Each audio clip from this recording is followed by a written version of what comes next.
विद्यार्थियों, राजकीय कन्या महाविद्यालय सवाई माधोपुर के यूट्यूब चैनल पर बीए भाग प्रथम वर्ष हिंदी अनिवार्य प्रश्न पत्र की कक्षा में ये पहली कक्षा है।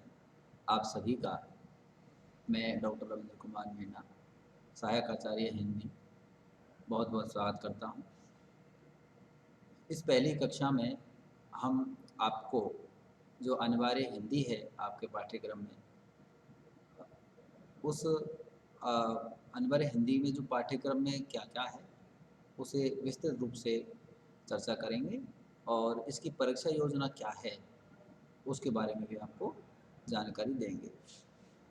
अनिवार्य हिंदी हिंदी भाषा और साहित्य को दो रूपों में प्रत्येक विद्यार्थी अपने विद्यालय शिक्षा काल में पढ़ता आता है। एक अनिवार्य हिंदी और दूसरी ऐच्छिक हिंदी या विशेष हिंदी के तौर पर। तो अनिवार्य हिंदी जो होती है उसमें हिंदी भाषा और साहित्य की और व्याकरण की संक्षिप्त जानकारी विद्यार्थी को दी जाती है। आपने कक्षा 12 तक हिंदी अनिवार्य हिंदी को कक्षा 11 और 12 में पढ़ा होगा। हिंदी व्याकरण, कुछ काव्यशास्त्र के कुछ भाग और गद्य पद्य साहित्य की कुछ विधाएं वो आपने उनका अध्ययन किया होगा। कोटा विश्वविद्यालय कोटा के जो पाठ्यक्रम है बीए का जो 3 वर्ष का आपका पाठ्यक्रम है उसमें 4 प्रश्न पत्र आपके अनिवार्य रखे गए हैं जो कि प्रथम वर्ष में होते हैं। हिंदी अनिवार्य, अंग्रेजी अनिवार्य, कंप्यूटर और पर्यावरण, ये 4 प्रश्न पत्र हैं। चारों उत्तीर्ण करना आवश्यक है। इनके प्राप्तांक आपके जो आपके विषय होते हैं उनके साथ आपके प्रतिशत में नहीं जुड़ते हैं, लेकिन इनके उत्तीर्ण होने के अभाव में आपको स्नातक की डिग्री या उपाधि विश्वविद्यालय प्रदान नहीं करता। अतः अनिवार्य हिंदी या अनिवार्य जो भी प्रश्न पत्र आपके पाठ्यक्रम में हैं उन्हें आपको उत्तीर्ण करना आवश्यक है। जब तक इन्हें उत्तीर्ण नहीं किया जाता आपको जो है स्नातक की डिग्री नहीं मिलेगी। तो ये जो पाठ्यक्रम आपका हिंदी साहित्य के प्रश्न पत्र जो है आपका अनिवार्य, उसके पाठ्यक्रम की चर्चा करेंगे। सत्र 2020-21 में आपका जो पाठ्यक्रम है वो क्या रहेगा, किस तरह का परीक्षा का आपका जो प्रश्न पत्र है उसका प्रारूप या पैटर्न रहेगा वो आप समझें। पहले हम पाठ्यक्रम की जानकारी लेते हैं।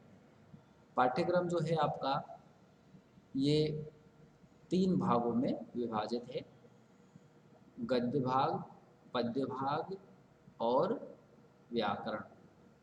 तो सबसे पहले और ये जो तीनों भाग हैं इनमें क्या क्या है पाठ्यक्रम में वो देखिए। पहले एक गद्य पद्य नाम से पाठ्य पुस्तक आप पढ़ते आए हो, तो गद्य पद्य की जो पाठ्य पुस्तक है वह आपके पाठ्यक्रम में यहाँ भी प्रथम वर्ष में रखी गई है। यह जो पाठ्यक्रम है न केवल बीए, बीएससी, बीकॉम आदि जो स्नातक संकाय हैं सभी के लिए समान है।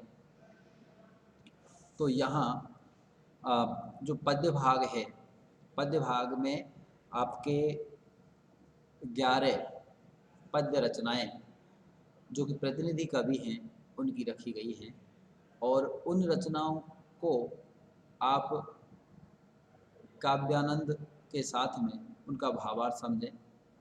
उनमें से जो भावार्थ के आधार पर जो प्रश्नोत्तर बनते हैं वो आपसे परीक्षा में पूछे जाते हैं।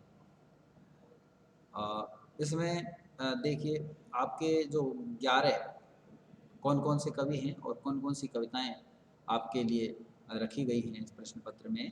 पहला जो कवि है मैथिली शरण गुप्त, आधुनिक काल का हमारा जो राष्ट्रीय कवि है हिंदी साहित्य में के प्रथम राष्ट्रीय कवि।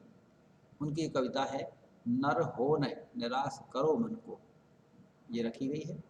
दूसरी जो कविता है दूसरे जो कवि हैं जयशंकर प्रसाद, इनकी जो कविता है आपके पाठ्यक्रम में हिमालय के आंगन में, ये इस अनवरे प्रश्न पत्र के पद्य भाग में शामिल की गई है।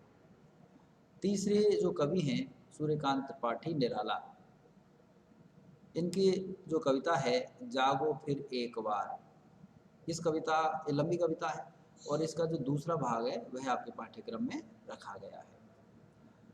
तीसरे कवि हैं दिनकर, रामधारी सिंह दिनकर, ये भी राष्ट्रीय कवि से नवाजी गए और इनकी जो कविता है दिल्ली वो आपके पाठ्यक्रम में रखी गई है। अगले जो कवि हैं पांचवें बालकृष्ण शर्मा नवीन, ये सभी स्वाधीनता काल के कवि हैं और इनकी जो हम अनिकेतन ये कविता आपके पाठ्यक्रम में बालकृष्ण शर्मा नवीन की रखी गई है। सुभद्रा कुमारी चौहान, इनकी जो सुप्रसिद्ध लोकप्रिय कविता झांसी की रानी खूब लड़ी मर्दानी है तो झांसी वाली रानी थी, वही आपके पाठ्यक्रम में शामिल की गई है। अगले जो कवि हैं भवानी प्रसाद मिश्र, इनकी कविता गीत फरोश बहुत प्रसिद्ध कविता है, ये आपके पाठ्यक्रम में शामिल की गई है। कवि नागार्जुन, और ये जो नागार्जुन हैं इनकी कविता है बादल को घिरते देखा है, इनकी भी लोकप्रिय कविता है ये बादल को घिरते देखा है, जो कि आपके पाठ्यक्रम में शामिल की गई है। अगले जो कवि हैं गिरिजा कुमार माथुर, गिरिजा कुमार माथुर, इनकी कविता है 15 अगस्त, जो कि आप नाम से ही जानते हो स्वाधीनता काल में और स्वतंत्रता के बाद की जो समय के कवि हैं ये गिरिजा कुमार माथुर नई कविता के, तो उनकी कविता 15 अगस्त आपके पाठ्यक्रम में शामिल की गई है। हमारे देश के प्रधानमंत्री रहे अटल बिहारी वाजपेयी, उनकी एक कविता में हार नहीं मानूंगा पाठ्यक्रम में शामिल की गई है। और ये हाड़ौती के ही हमारे जो कवि हैं लोकप्रिय कवि आधुनिक कालीन राजस्थान के रघुराज सिंह हडा, तो इनकी ये कविता है शहीद की माँ, ये आपके पाठ्यक्रम में शामिल की गई है। इस तरह से 11 पद्य रचनाएं आपके पाठ्यक्रम में शामिल की गई हैं। अब हम आते हैं गद्य भाग में।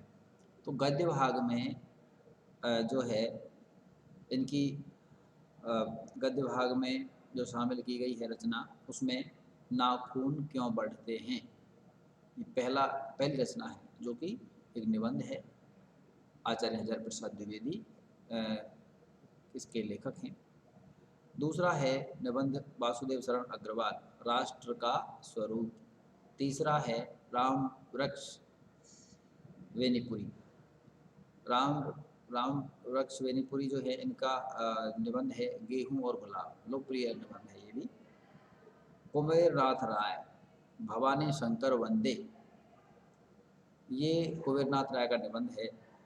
और रांगे राघव अदम्य जीवन, ये रचना इनकी है। राम कुमार वर्मा उत्सर्ग, राजेंद्र प्रसाद की जो आत्मकथा है उससे लिया गया है गांधी जी से भेंट। और अगला जो आपके पाठ्यक्रम में शामिल की गई जो रचना है अमृतलाल विगड़, ये सौंदर्य की नदी नर्मदा, इन्होंने संस्मरण लिखा और उसमें से महाराजपुर से ग्वेरी घाट, ये शीर्षक से आपके पाठ्यक्रम में शामिल किया गया है। महादेव वर्मा का लोकप्रिय संस्मरण भक्तिन, ये आपके पाठ्यक्रम में शामिल किया गया है।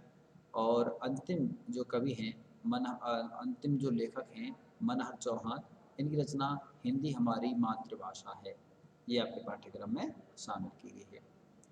ये तो पद्य और गद्य भाग की जो रचनाएं हैं पद्य में 11 और गद्य में भी 11 रचनाएं पाठ्यक्रम में शामिल की गई हैं। अब हम आते हैं व्याकरण भाग पर। जो व्याकरण भाग है उसमें लगभग 16 व्याकरण के जो बिंदु हैं वो शामिल किए गए हैं, और उनमें से जो आप पढ़ते आ रहे हो लगभग वो सभी व्याकरण के जितने भी तत्व हैं वो सभी इसमें शामिल किए गए हैं। नामकरण के तौर पर हम देखें, संधि, समास, उपसर्ग, प्रत्यय, विलोम शब्द, पर्यायवाची शब्द, शुद्धिकरण, शब्द शुद्धिकरण एवं वाक्य शुद्धिकरण दोनों इसमें रखे गए हैं। वाक्यांश अर्थात एक वाक्यांश के लिए एक शब्द, जो एक शब्द है वो है लोकोक्ति, मुहावरे, कहावतें और शब्द युग्म, अनेकार्थी, पारिभाषिक शब्दावली, तत्सम, तद्भव, देशज, ये आपके व्याकरण का पाठ्यक्रम है। इस तरह से तीनों जो पद्य, गद्य और व्याकरण मिलकर के अनिवार्य हिंदी जो है आपकी उसका पाठ्यक्रम ये बनता है।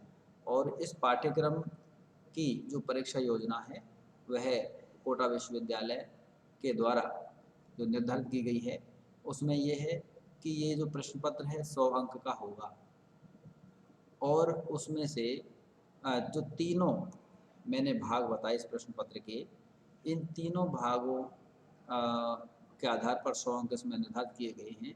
इस प्रश्न पत्र की जो समय अवधि होगी 1.5 घंटे 90 मिनट की, और इस जो पाठ्यक्रम में जो है प्रश्न होंगे, प्रश्नों के रूप होंगे वो बहुविकल्पात्मक प्रश्न होंगे। सभी जो इसमें प्रश्न होंगे वो कुल जो प्रश्न होंगे इसमें कुल प्रश्न होंगे 50, और सभी प्रश्न बहुविकल्पात्मक होंगे।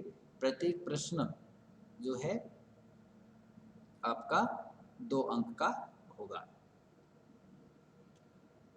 और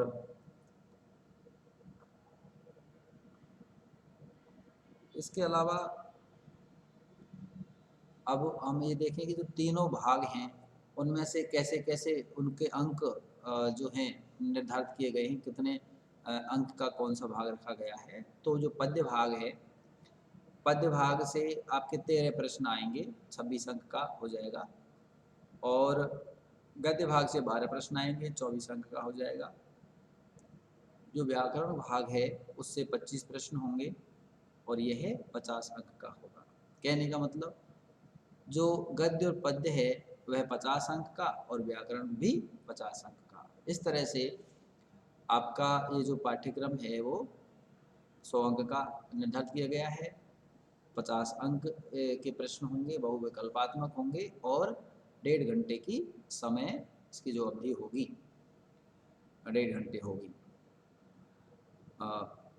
तो जो ये पाठ्यक्रम जो अनिवार्य हिंदी का पाठ्यक्रम है वो मैंने आपको बताया।